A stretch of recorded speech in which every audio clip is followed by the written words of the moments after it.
Welcome to our state and federal programs directors meeting. Happy New Year to everyone. We want to thank you for joining us.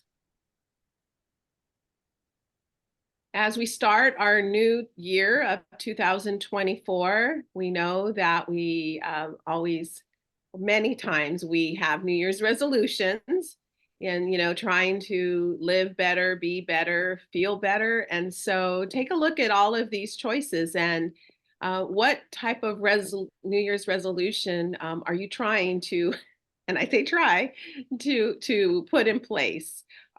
Maybe it's to keep to a bedtime routine, trying to stick to normal work hours, exercise more, spend more time with family, make a budget and stick to it, live life to its fullest, drink more water and eat healthy, or maybe something else. Or I'm with you. It's all of the above. Hopefully something will stick.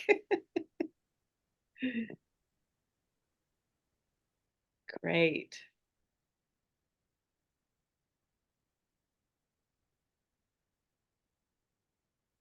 Great. Wonderful. Yes. Bedtime routine.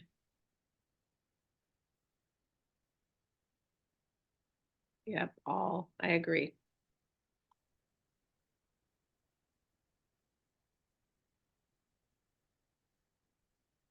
Well, great. Okay.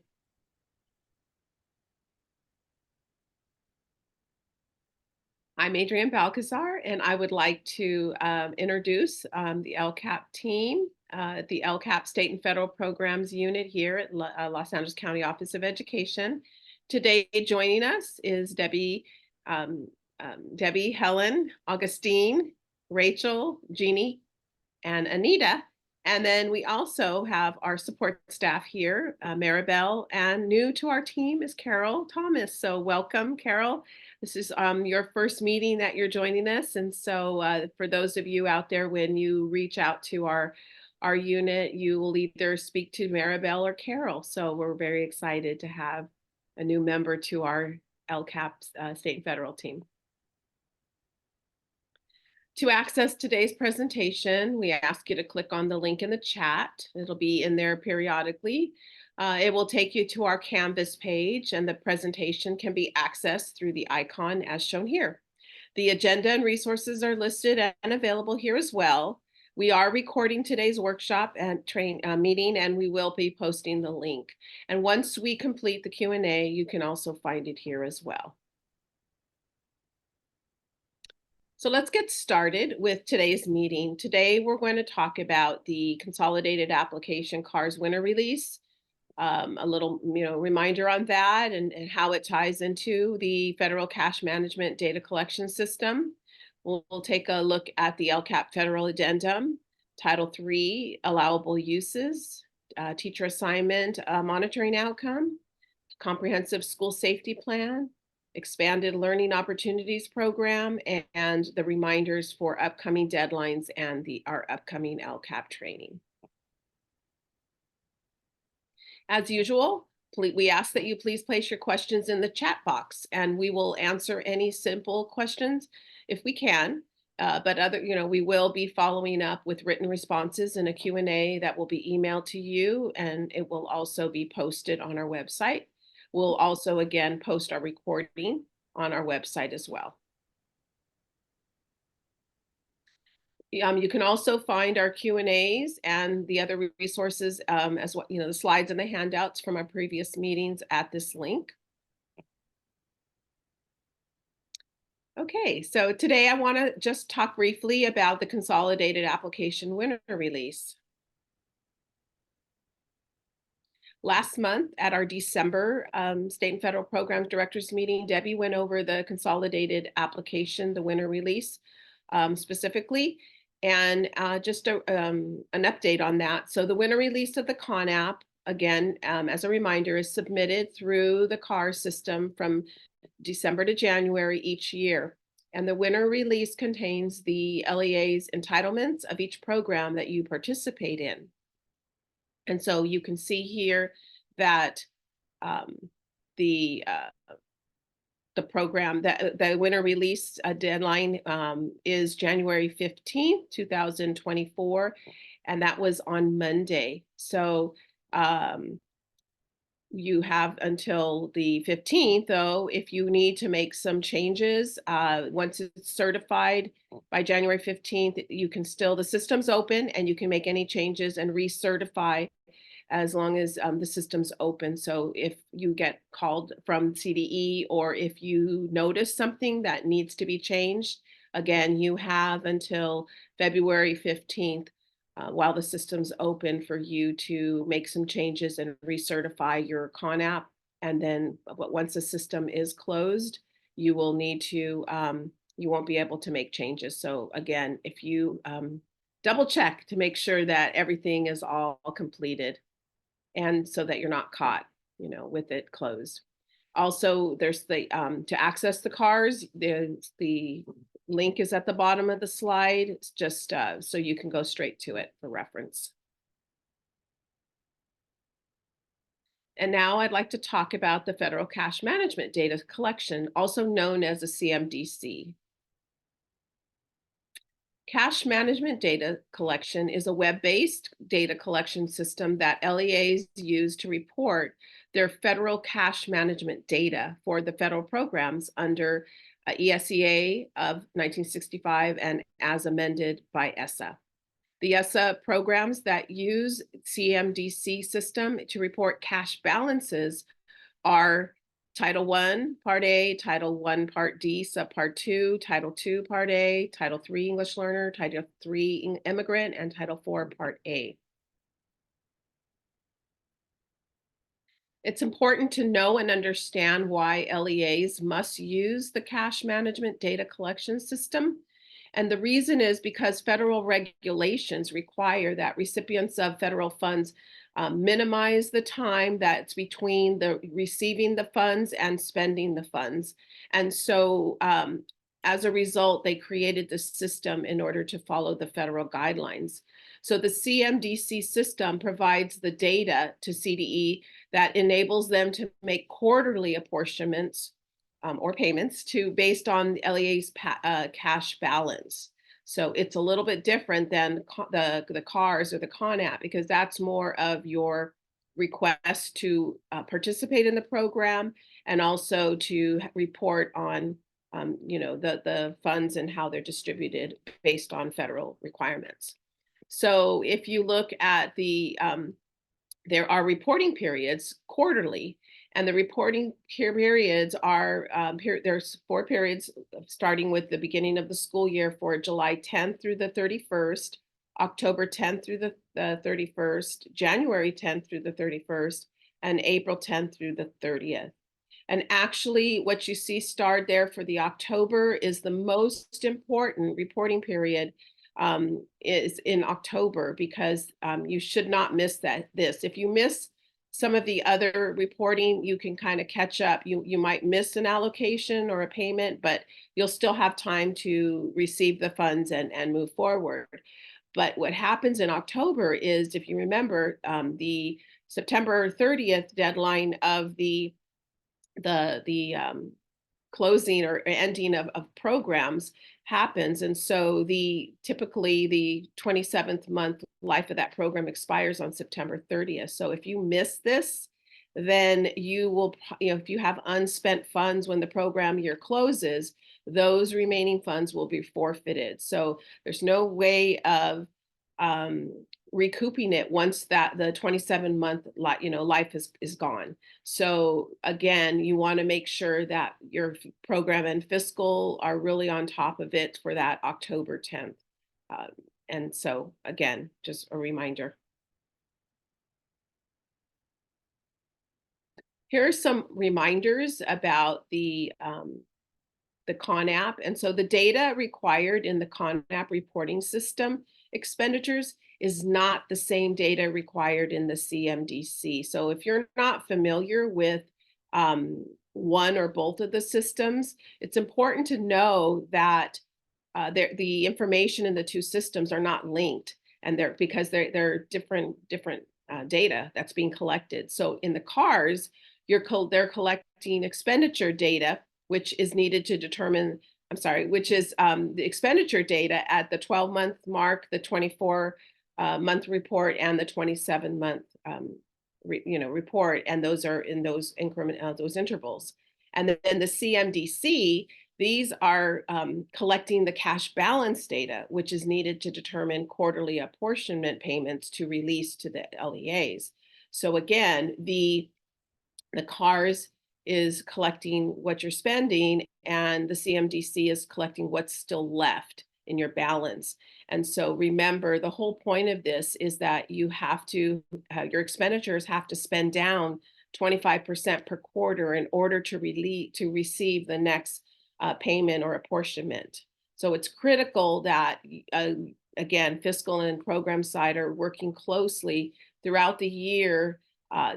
Perhaps if you schedule some meetings, then you'll always be on top of it. So it's something that it has to be intentional in terms of working together.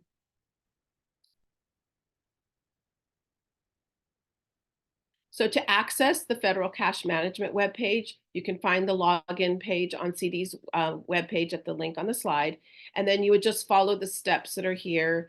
If you do need to reset your PIN, use the link on the webpage that on CD's webpage, and your PIN will be sent to your superintendent or to the official administrator that's on record for your the system.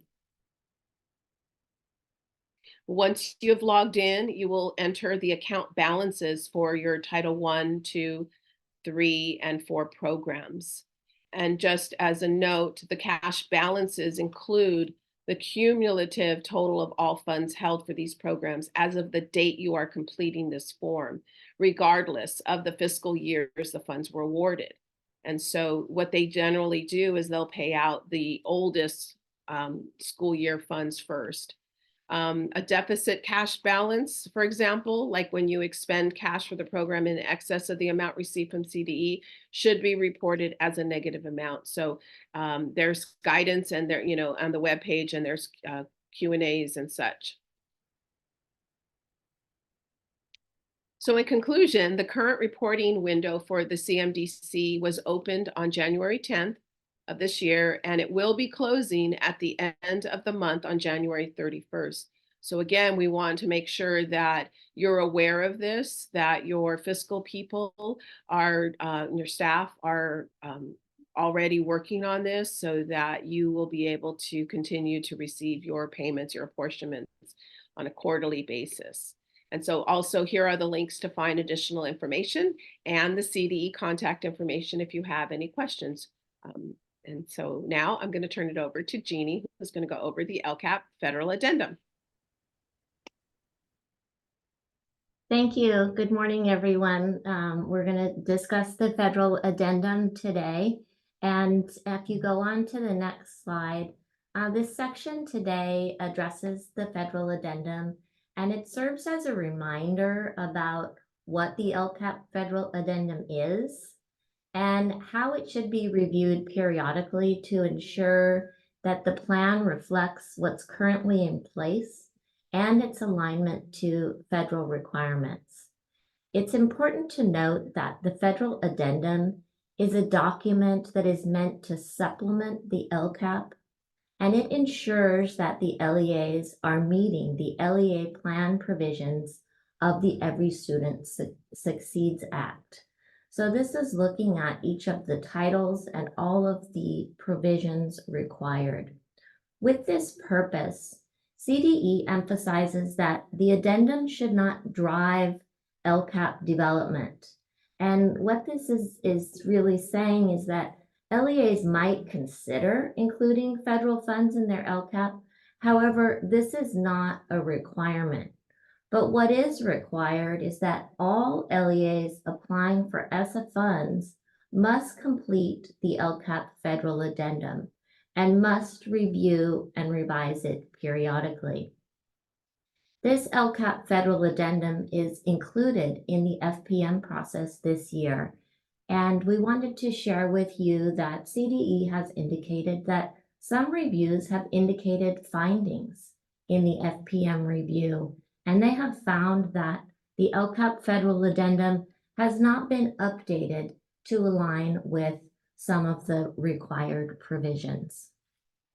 So with that in mind, we'll go on to the next slide. Okay, I'm seeing a different slide on the screen than what I was doing. So we've addressed those two components. And now let's go on to the slide with the visual. All right, thank you. This slide provides a visual for how the LCAP and the LCAP federal addendum and the consolidated application together address federal LEA plan requirements. The ESSA provisions included in the LCAP federal addendum align with specific title requirements that are not addressed in the LCAP. We'll take a look on the next slide how the provisions in the ESSA titles are addressed in components in both of these documents, the LCAP and the federal addendum, and together with the CONAP, these serve as the LEA plan addressing ESSA federal requirements. Next slide, please. All right, this crosswalk is shared to highlight where specific provisions are addressed within the LCAP and which ESSA provisions are not addressed in the LCAP that need to be addressed in the addendum. Many years back, Adrian consolidated all of this information to create this really useful crosswalk. It's important to keep in mind that within the LCAP, an LEA is required to describe the goals and specific actions to achieve the goals that collectively address all of the LCFF-State priorities. In the LCAP federal addendum, LEAs explain their strategy for using federal funds to supplement and enhance local priorities for initiatives funded with state funds that are included in the LCAP. And so from the organizer, you can see where provisions for each of the titles will be addressed in the LCAP. And these are included on the left. On the right, you can see an extensive listing of ESSA provisions that need to be addressed in the LCAP federal addendum. There's a link at the bottom of the slide where it says handout so that you can use this handout for your reference. We're going to take a look on the next slide at the federal addendum requirement, just to provide a refresher, as well as maybe new information for some of you that are new. The LCAP federal addendum applies to all LEAs that apply for ESSA funds. Any LEA that applies for ESSA funds is required to complete the LCAP federal addendum. And as stated earlier, this addendum is meant to supplement the LCAP. Together, the addendum and the CONAP serve as the LEA plan requirements. And so this federal addendum is only required to be submitted to the CDE once for approval. And so LEAs are not required to annually resubmit any updates to their addendum. And so if you have a previously approved federal addendum, which most of you do, you do not need to resubmit it each year after you're making updates. And any LEA that applied for ESSA funding for the first time in 23-24 would be required to complete and submit a board LCAP federal addendum by March 31st. And in the case an LEA has an approved addendum, for example, for titles 1, 2, and 3, but maybe applied for title 4 for the first time in 23-24, that LEA would need to complete and submit the title 4 section of the addendum for approval from CDE. Next slide, please. Right, and here we're going to take a look at making revisions And so LEAs are required to periodically review and revise their federal addendum as necessary. And so basically your federal addendum should match your current programs and should address what you are currently doing in your LEA with federal funds. It should also address current federal definitions. If your addendum does not match your current program, then it needs to be updated. There is no specific timeline as to when the addendum must be reviewed and revised. However, LEAs are encouraged to review their federal addendum annually with their LCAP. And it's noted here that revisions to the federal addendum are made at the local level. They don't go back to the CDE. And these federal addendums with the revisions are reviewed through the FPM process. And so you want to be sure that these revisions reflect your current program. Reminder is that these revisions to the addendum should be approved by the local governing board. And also remember that LEAs are required to prominently post the approved LCAP federal addendum, including any revisions on the LEA's homepage. Next slide, please. This slide really summarizes the federal addendum process from initial approval from CDE.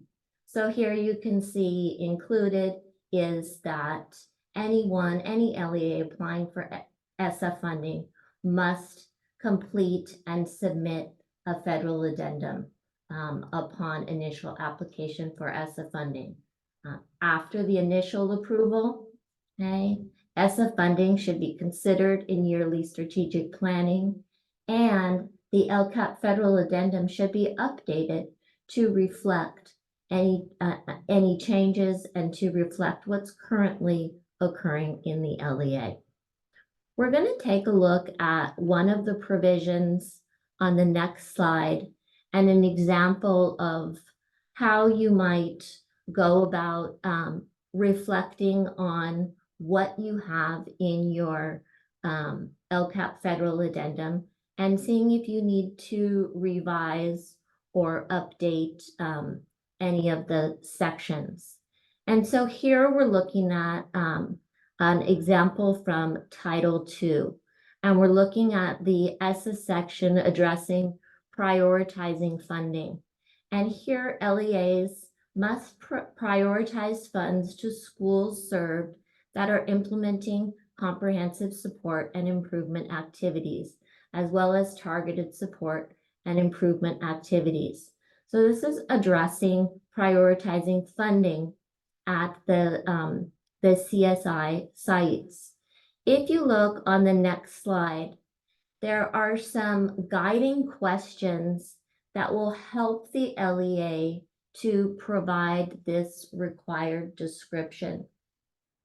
And we're sharing this example because CDE has shared that in the FPM review process, what they are using as kind of a guide to determine if your response in the federal addendum is fully addressing the provision is this list of these guiding questions.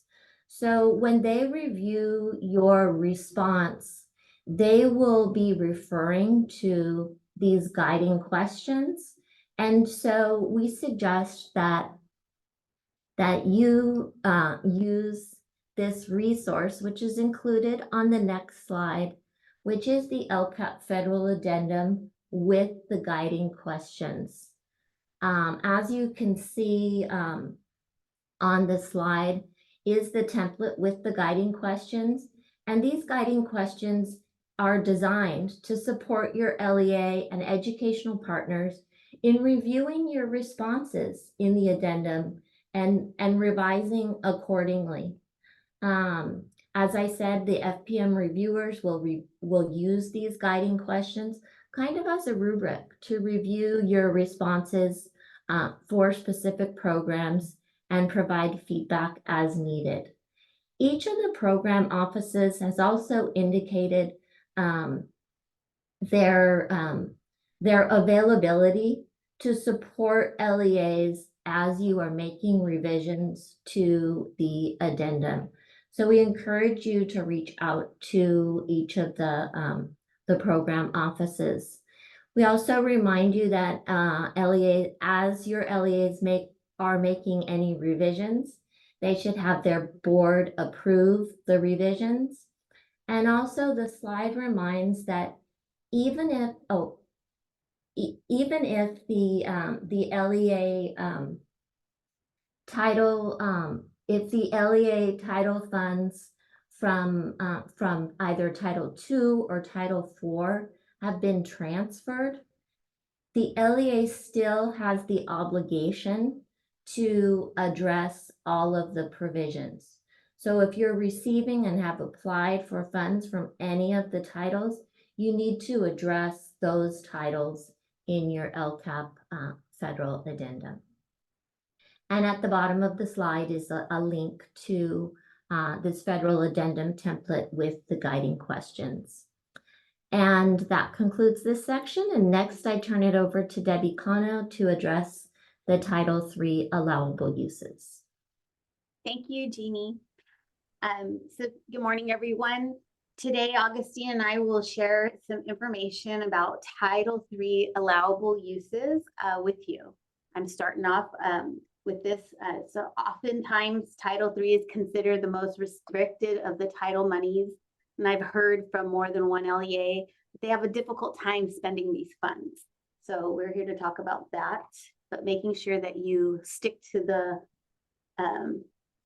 assurances that you have signed on with the consolidated application.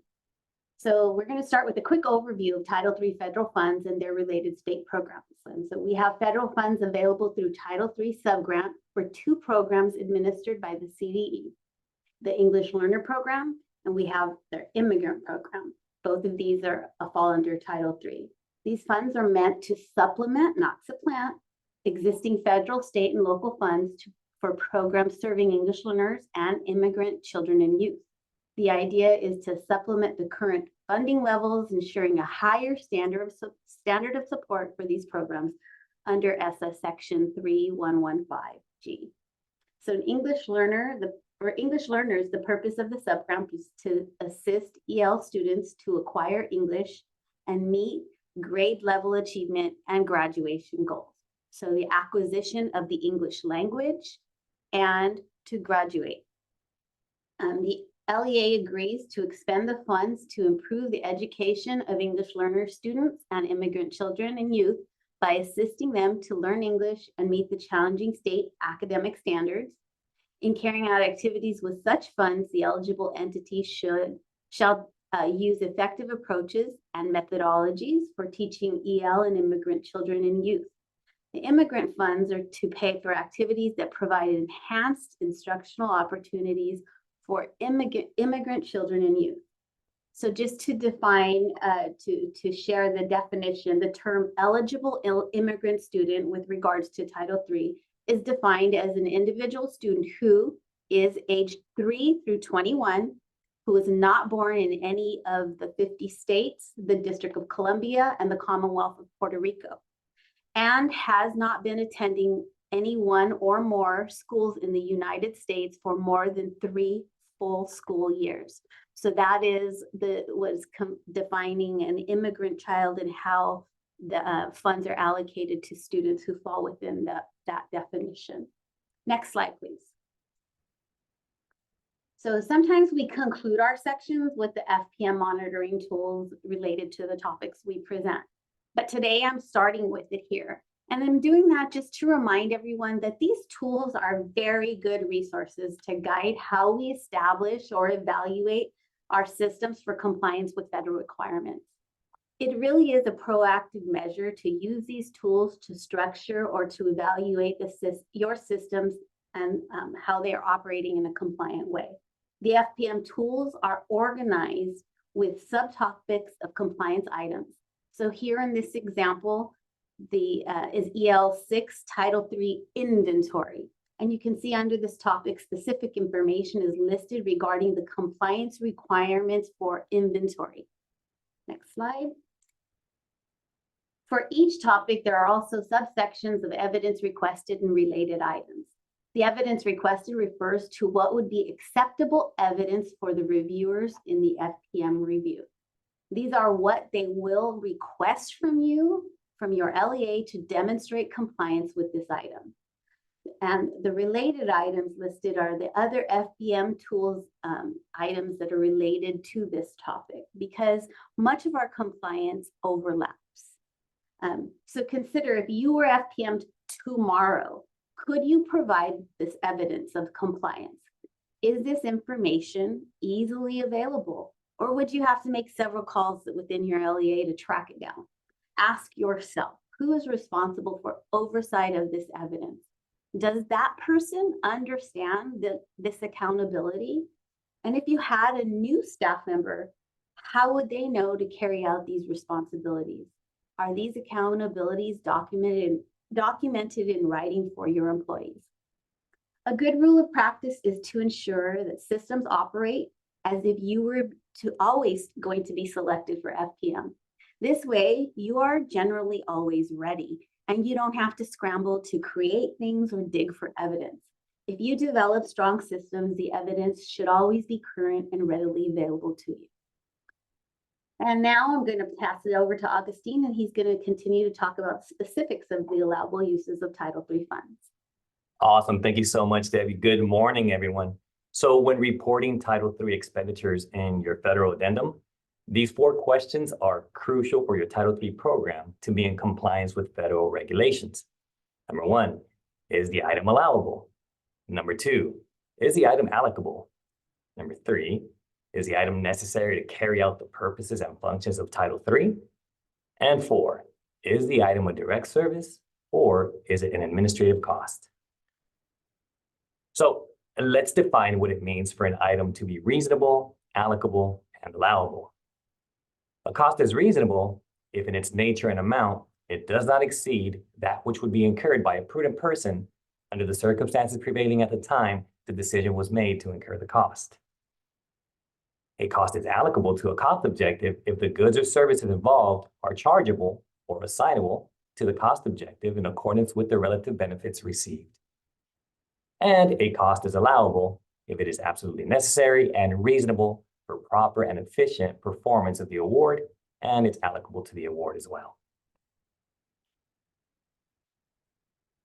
So under USC 6825C, LEAs that receive Title III English learner funds must use the funds to A, increase the English language proficiency of English learners by providing effective language instruction educational programs, 2, provide effective professional development, and 3, provide activities and strategies that enhance the educational programs for English learners, which may include parent, family, and community engagement.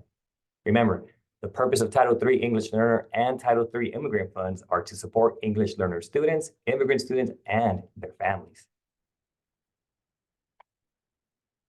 So there are 10 allowable uses for Title III English Learner Funds, and these include upgrading program objectives and effective instructional practice, improving the ELP and academic achievement of English learners, and improving the instruction of English learners, which may include English learners with a disability. Now, all those are among those 10 allowable uses. Shifting gears over to the Title III Immigrant Student Program, under USC 6824E1, LEAs that receive these funds shall use these funds to pay activities that provide enhanced instructional opportunities for immigrant children and youth. Some authorized activities are listed on this table, and you can find more by following the link that's provided on this slide. So let's take a minute to stop and check for understanding. So Superintendent Gonzalez from Four Winds Unified wants to send 5 parents of English learners to the CABE conference in Anaheim next month using Title III funds. Is this an allowable cost? under Title III? Remember, all these parents are parents of English learners. Let's go ahead and hit that chat. Is it a yes or is it a no?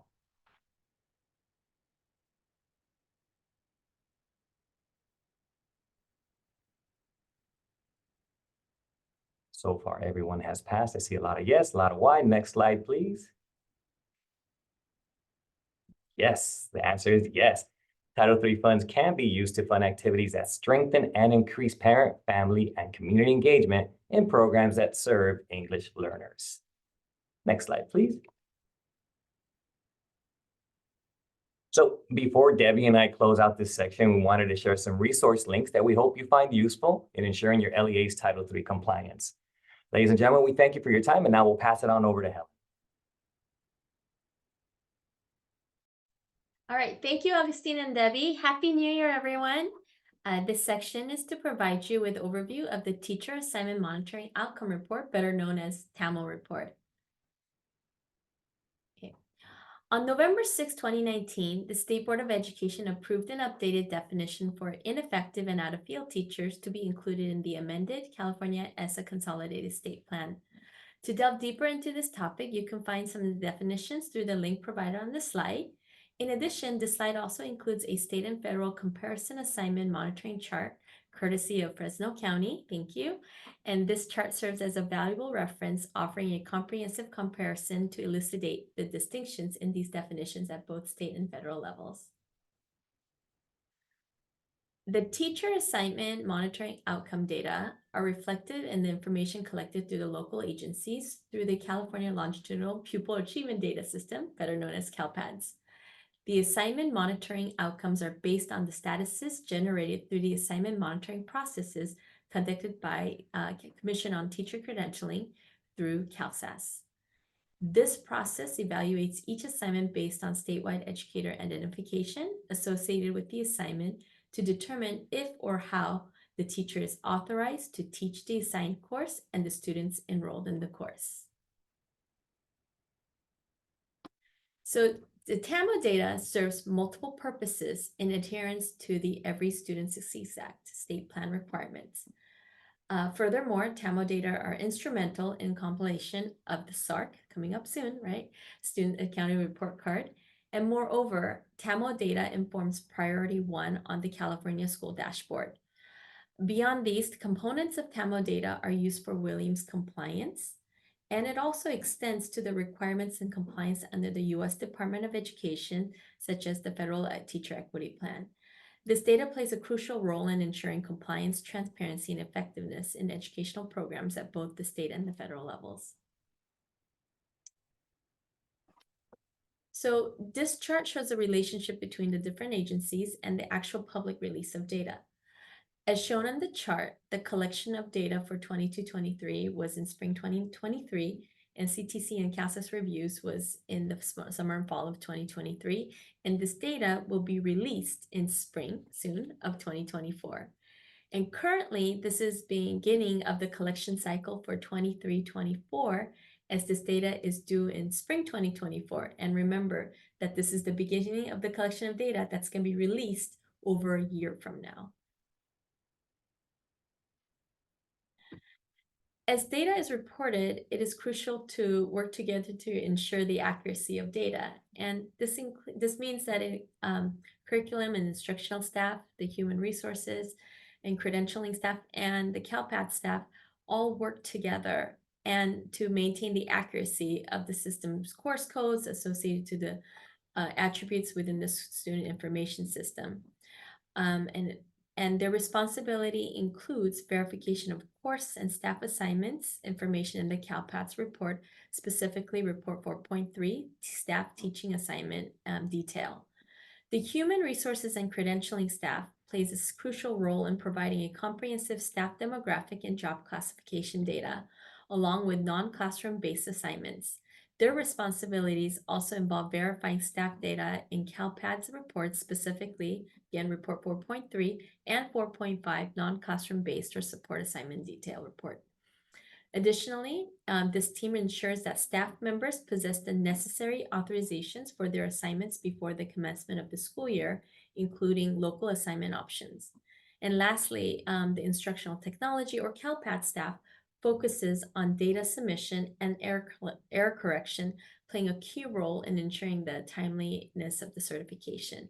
And as you can see, all of these groups each of these groups plays a vital role in ensuring that the data is collected and reported are very accurate.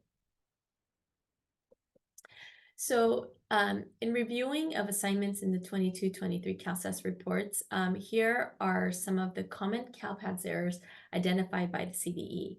And they include incorrectly reporting English learner services. So it's imperative that you understand integrated and designated ELD and other options for English learner services. And second, incorrectly identifying course codes, courses as being part of a middle school course setting. And another common error is incorrectly reporting special education courses. So it's important to note that with course code 700, for example, must be used when 100% of the students are in special education, and LEAs will need to ensure that the teacher teaching has the appropriate credential. And last of the common errors include incorrectly reporting online courses. For example, there may be a teacher facilitating an online course, and the teacher is there to provide general support, including tech, which is different than if the teacher is providing direct instruction. So to avoid these errors, so that the errors are not repeated year after year, it's imperative that the staff aforementioned work together. As mentioned earlier, TAML data has implications for Priority 1, basic services in the California dashboard. So many of you have already noticed in the changes how the Priority 1 outcome is reported on the dashboard. And this was modified per Ed Code 52064.5 E2 and per Ed Code 52060 D1. Priority 1 is focused on the degree to which the teacher of the school districts are appropriately assigned in accordance with section 44258.9 and fully credentialed in the subject areas and for the pupils they are teaching. And those course, the Ed codes are referenced in this slide. So for that reason, this representation of how the State Board of Education, this is the representation of how the State Board of Education approved this. And as you can see, the last column is how the LEA and the county compares to the state, using the word above or below in comparison to the statewide average. And there is an optional narrative for this section. And remember that if the narrative is not used, there may be missed opportunities to accentuate the reasoning behind how your teachers at your LEA have been allocated. And so please note that for those of you who are also working on the LCAP and the local indicators for your district, here's a little plug. We will go more in depth with this information on day 2 of our LACOS LCAP training. So LACOS LCAP day 1 is coming up next week, so please be sure to sign up. But this information will be covered more in depth during day 2 in February. So, and here again are several resources to support you with TAML, including promoting equitable access for teachers program, system documentation, including state course codes and updated teacher equity definitions, and the overview of CalSAS. All right, so now for a quick check, true or false, in order to ensure accuracy, collaboration among HR, curriculum and instruction, and CalPADS administrators is imperative. Please place in the chat true or false. Yes, yes, yes, true, true, true. Absolutely. So I hope that you can continue that work, that this work it's really imperative that your HR, your curriculum and instruction, and CalPADS office all work together to ensure accuracy of this data. And thank you. And now I will turn it over to Rachel for Comprehensive School Safety Plan. Take it away. Thank you, Helen. Good morning, everyone. As Helen mentioned, in this next section, we'll be taking a look at the Comprehensive School Safety Plan, including some new requirements that just took effect on January 1st. So California Education Code requires every kindergarten through grade 12 school, public and public charter, also including community and court schools, to develop and maintain a comprehensive school safety plan designed to address campus risks, prepare for emergencies, and create a safe and secure learning environment for students and school personnel. And it's also important to note that all school staff must be trained on the components of the school safety plan. And so this means that the updated school safety plans should be reviewed with all certificated and classified staff, as well as practiced regularly by all staff. And requirements related to the comprehensive school safety plans can be found in Education Code sections 32280 through 32289.5. And we'll be taking a look at some of these requirements on the next few slides. So the specific requirements for what must be included in the school safety plans are outlined in Education Code 32282. And so you'll see that there are many required components that must be included in the plan, as well as some components that are encouraged or recommended per the Education Code. And so for the purpose of this presentation, we're just going to focus on those required components. And so on this slide, you can see a list of some of the required components. And so the plan must include an assessment of the current status of school crime committed on the campus and at school-related functions. And so this might include a review of data such as office referrals, suspension and expulsion data, attendance rates, or also SARB data. The school safety plan must also include strategies and programs that provide and maintain a high level of safety, as well as address the school's procedures for complying with current safety laws. And so that includes child abuse reporting procedures, disaster procedures, procedures to allow a public agency, including the American Red Cross, to use school buildings, grounds, and equipment for mass care. Also suspension and expulsion policies and procedures to notify teachers of dangerous students. So continuing with the required components, the plan must also include the discrimination and harassment policy. Also, if the school has adopted a school-wide dress code that prohibits students from wearing gang-related apparel, then that must also be included in the plan. Procedures for safe ingress and egress of students, parents, and staff. Also, school discipline rules and procedures.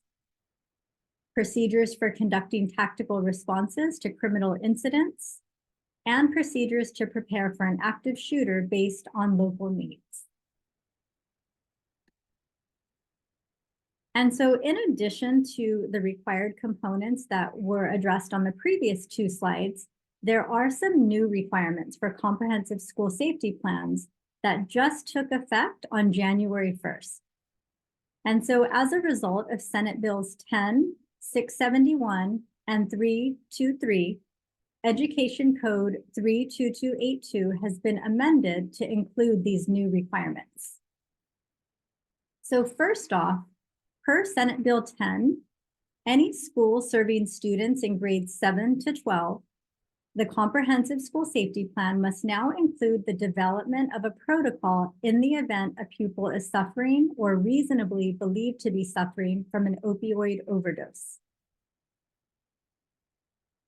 Additionally, per Senate Bill 671, the comprehensive school safety plan must include procedures to assess and respond to reports of any dangerous, violent, or unlawful activity that is being conducted or threatened to be conducted at the school, or at an activity sponsored by the school, or on a school bus serving the school.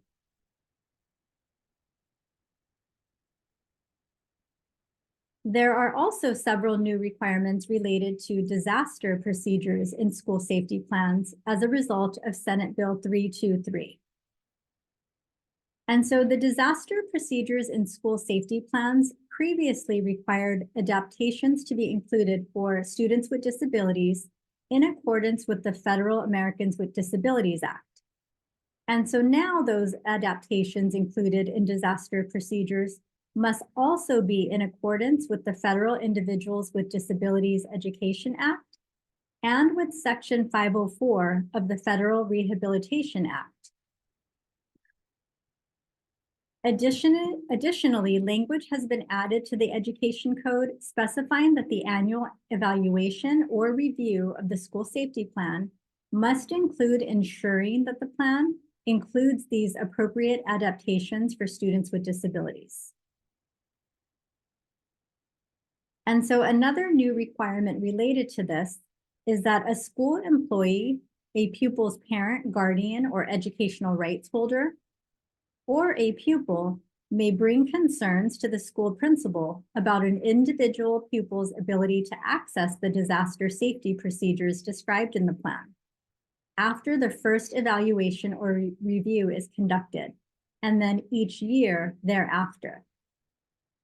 And so if the principal determines that there is merit to the concern, then the school principal must direct the school site council, school safety planning committee, or charter school to appropriately modify the school safety plan. And then lastly, language was added to the Education Code stating that all school site council, school safety planning committee, or charter school discussions related to individual students with disabilities for the purposes of these requirements are subject to state and federal laws regarding privacy of student information. And so again, these new required components just took effect on January 1st. Per Education Code, the development of the school safety plan is a responsibility of the school site council.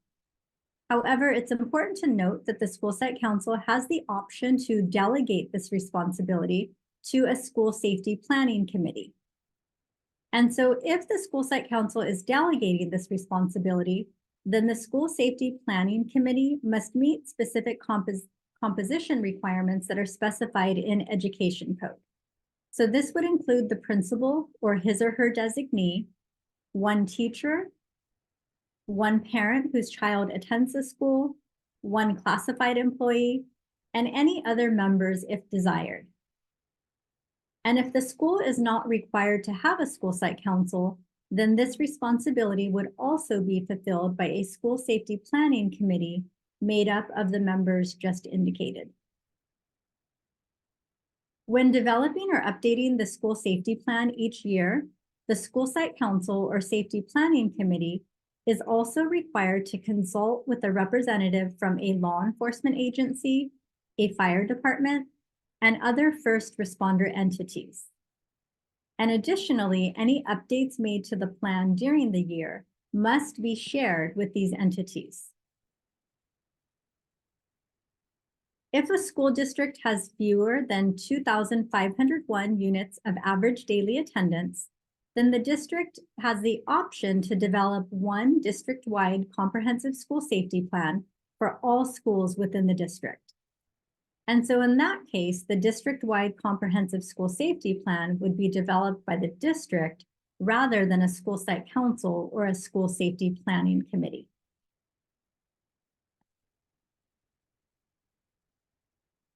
So as far as timeline, all public schools are required to update and adopt its school safety plan each year by March 1st. And prior to adopting the plan, the school site council or safety planning committee must present the plan at a public meeting at the school site to allow for public opinion regarding the plan. And so this may occur at a regular parent meeting. There are also specific notification requirements in Ed Code that specify that the school site council or safety planning committee must notify in writing specific persons and entities, if available, of this public meeting. Additionally, the plan must be submitted to the school district for approval. And so keep in mind that there is no specific deadline in statute for the school district or county approval of the plan. However, the CDE recommends that the plans be approved by the district or county at the next board meeting after approval by the school, or as soon as practicable before October 15th. And the reason that that specific date is recommended is that school districts and county offices must notify the CDE by October 15th of each year of any schools that have not complied with the comprehensive school safety plan requirements. Another important reminder is that the approved comprehensive school safety plan must be readily available for public inspection if requested. So some considerations for this might include posting it on the school or district website, or maintaining a binder with a copy of the plan and related materials for inspection at the school site. So you'll just want to ensure that you develop an internal process for public inspection of the plan, including identifying the appropriate staff to assist with this process. Also keep in mind that any sensitive tactical response information should be redacted and not made available to the public. The CDE has a number of resources related to school safety plans on their website, and we've included a link at the bottom of the slide. And so just one thing to note is that their webpage or the resources posted have not yet been updated with the new requirements that went into effect as of January 1st. So just keep that in mind. One thing that we'd like to highlight from the CDE are the best practice considerations that they have posted on their website for districts and schools. And so you can see here some of those best practices. So for districts, that includes assigning a liaison to schools to oversee the school safety planning, implementation, and emergency management, coordinating emergency response drills with local first responder agencies, and also providing guidance, training, support, and oversight to schools, as well as providing a template for the school safety plan. Some best practices for schools include discussing the school safety plan and role-playing possible scenarios at both certificated and classified staff meetings. Also conducting lockdown, shelter in place, and other evacuation drills. And then ensuring that all staff and substitute teachers receive information and materials related to school safety procedures. And so again, these are just a few examples, but you can find others on the CDE's Comprehensive School Safety Plan webpage at the link provided. So now it's time for a quick check. So the Comprehensive School Safety Plan must include a protocol for responding to an opioid overdose for schools serving students in grades 7 through 12. Please place your answer in the chat. Yes, that is true. And so as previously mentioned, this is a new requirement that took effect on January 1st as a result of Senate Bill 10. And so that concludes my section. So I will now turn it over to Anita for an ELOP update. Good morning, everyone, and thank you, Rachel. So in this next section, we'll be looking at the FPM instrument that focuses on an LEA's fiscal responsibilities for ELOP. Okay, and as a quick recap, to set the stage for our learning in this section, we begin by recalling that the Expanded Learning Opportunities Program, commonly referred to as ELOP, provides funding for after-school and summer school enrichment programs for transitional kindergarten through 6th grade. And this expanded learning means before school, after school, summer, or intersession learning programs that focus on developing the academic, social, emotional, and physical needs and interests of students through hands-on engaging learning experiences. Many of you in your LEAs have an ELOP plan that is well underway and providing students with these wonderful expanded learning opportunities. And so now that plans are in motion and funds are being expended for the purposes of the ELOP as described on the previous slide and in Ed Code 46120, it is important to ensure that state and federal requirements are being met. ELOP is a state restricted program, and as such, federal program monitoring is conducted. And you may have already downloaded or printed out the FPM instrument for the expanded learning programs, but we want to make sure that everyone knows that there's an additional FPM instrument that was added about 2.5 months ago. And this second instrument specific to ELOP is titled Fiscal Responsibilities for Expanded Learning Opportunities Program and can be found on the CDE webpage with all of the other FPM instruments or by clicking on the link provided at the bottom of this slide. And although only a few LEAs have already been selected and notified in October of 2023 for an ELOP FPM this school year, it's always helpful to be as prepared as possible for when, not if, an FPM review is granted in the future. And so we know that federal and state laws require CDE to monitor the implementation of categorical programs operated by LEAs, and LEAs are responsible for creating and maintaining programs which meet minimum programmatic and fiscal requirements. And note that there are differences between the two reviews. First, the programmatic aspect of the ELOP focuses on the education structure and goals of the additional learning experiences provided to students. These programmatic aspects include curriculum design, academic and enrichment elements, and the overall impact on students' academic and social development. On the other hand, the fiscal aspect pertains to the financial management of the program.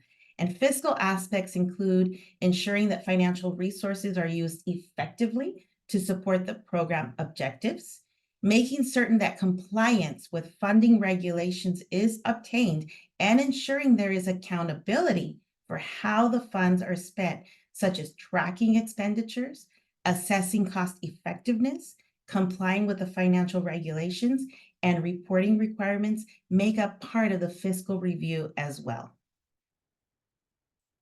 So before we go into greater detail of the fiscal monitoring review and what it entails, let's begin with the fiscal responsibilities instrument outline.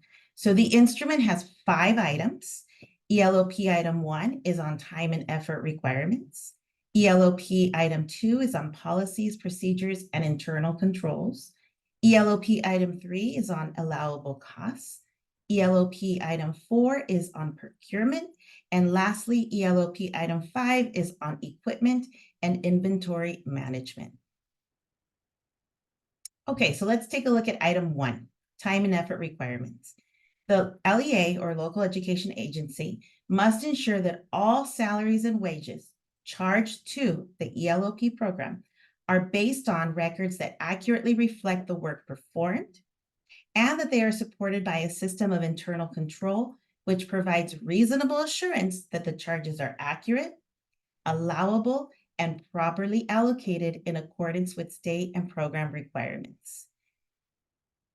And so when a reviewer comes to your LEA, evidence requests that will be requested, asked of view by the reviewer is to demonstrate compliance with time and effort reporting would be items such as chart of accounts, general ledgers, payroll records, position control documents, the LEA's policies and procedures on time and effort, duty statements, and time and effort records such as the semi-annual certifications and the PARS, personnel activity reports.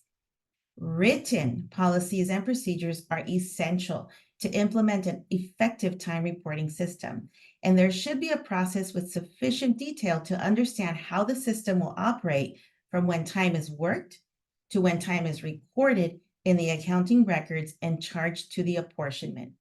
CSAM Procedure 905 further explains this process. And keep in mind that LEAs do have time and effort requirements for other programs in place, but now is the perfect time to ensure that these procedures are followed for the new program on the block, the ELOP as well. Okay, ELOP item 2, policies, procedures, and internal controls. The LEA is required to have a system of policies and procedures which provide adequate internal controls in order to provide reasonable assurance that all costs charged to the program are reasonable, necessary, and allowable in accordance with applicable statutes, regulations, and program requirements for the Expanded Learning Opportunities Program. And so here are the evidence requests for policies, procedures, and internal controls. A reviewer will ask for written policies and procedures that include procedures for determining the allowability of costs, for managing equipment, and an LEA's policy which determines the allowability of travel costs, all in accordance with state requirements. Also included in the evidence request will be procurement procedures over the purchasing and payment process. Written standards of conduct covering conflicts of interest and the governing actions of its employees and consequences for violations of that policy must also be in place. ELOP item 3, allowable costs. The LEA is required to ensure that all costs charged to the program are reasonable, necessary, and allowable in accordance with applicable statutes, regulations, and program plans for the Expanded Learning Opportunities Program.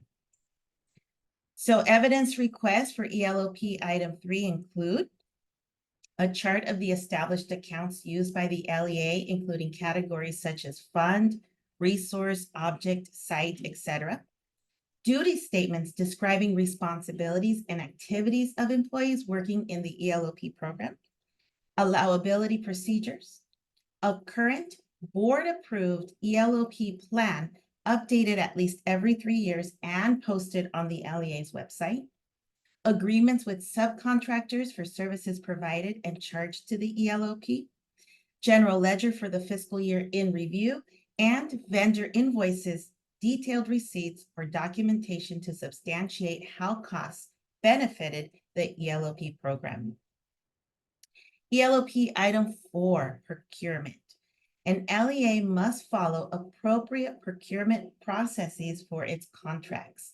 And in addition, the LEA must demonstrate that it used arm's length bargaining and received a fair price for its contracts in accordance with state requirements. And if you're wondering, what's an arm's length bargaining? What does that mean? There's a brief explanation in the yellow box below on this slide. But basically, the term describes a transaction where there's two unrelated parties that act in their own best interest. And so in ELOP item 4, you've probably have begun to notice that some of the evidence requests for this item may be the same as in other items for the fiscal responsibilities of the ELOP FPM instrument, and you are correct. And although the requests may be the same evidence, such as the chart of accounts or invoices as in previous items, the purpose for the request pertains specifically to this item. And in ELOP 4, in addition to chart of accounts, general ledger, invoices, procurement procedures, and the ELOP subcontractor agreements, evidence of a cost or price analysis will be requested, ensuring that the LEA made an independent estimate before receiving bids or proposals. And also requests for proposals with a clear and accurate description of the technical requirements for the material, product, or service to be procured will be reviewed as well. And the last and fifth item in the ELOP Fiscal Responsibilities FPM instrument is equipment and inventory management.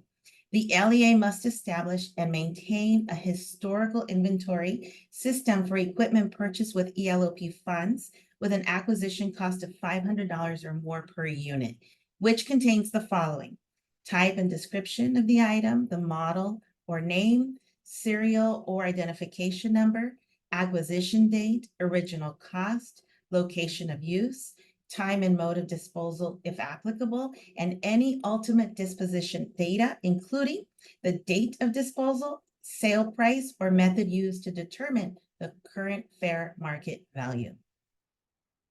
So for item 5, evidence requests for proper equipment and inventory management include a general ledger, invoices, written procedures for managing equipment, and a historical inventory list of all the equipment purchased for $500 or more, and a record of the last physical inventory of items.